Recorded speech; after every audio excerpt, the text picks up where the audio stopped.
Let me ask you something. Have you ever met someone and within 5 minutes, just 5 minutes, you felt like you'd known them your entire life? Like the conversation didn't start from scratch, like there were no awkward silences, like something inside you just relaxed. Or maybe it was the opposite. Maybe you've spent years with someone, years of shared meals, shared memories, shared spaces, and yet you still felt alone when you were with them. You were in the same room, but you were worlds apart. Pause. We've all been there. Both sides of that coin.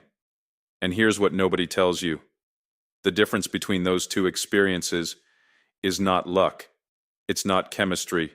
It's not fate. The difference has a reason.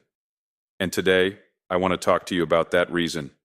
Because this connection, the kind that feels different, the kind that feels rare, the kind that feels like it defies explanation, is far from normal. And there is absolutely a reason why. So stay with me. Because by the end of this, you're going to look at every relationship in your life, romantic, professional, personal, completely differently. Let's start at the beginning. When most people think about connection, they think about similarity. Oh, we both love the same music. We both went through the same struggles. We both hate Mondays. Laughter. And similarity does matter, don't get me wrong. But if similarity was all it took, then every pair of identical twins would have the deepest relationship imaginable. Every two people from the same neighborhood, the same school, the same background would be soulmates.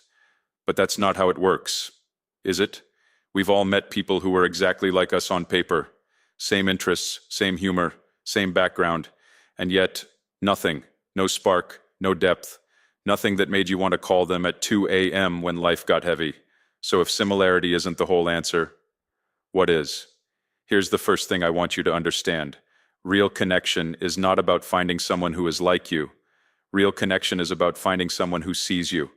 There's a massive difference. Similarity is surface. Being seen is depth. You can be completely different from someone, different backgrounds, different beliefs, different personalities, and still feel profoundly connected to them. Because they look at you and they get you. They understand not just what you say, but why you say it. Not just what you do, but who you are underneath all the doing. That kind of connection, that's rare, that's powerful, and that's far from normal.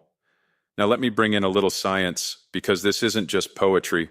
There's real biology behind why certain connections feel different. When you meet someone and you feel that inexplicable pull, that warmth, that ease, that sense of rightness, your brain is doing something remarkable. Neuroscientists call it neural synchrony. In simple terms, your brain waves start to sync with another person's brain waves. You start to breathe at the same rate. Your heart rates begin to align. Your nervous systems start to speak the same language. This is not metaphor. This is measurable. This is science. Dr. Uri Hassan at Princeton University conducted studies where he put two people in an fMRI scanner while they were having a deep conversation. And what he found was extraordinary. The more connected they felt, the more their brains literally mirrored each other, not just emotionally, neurologically. So when you say, I don't know how to explain it, we just clicked, you're actually describing a real neurological event happening inside your skull.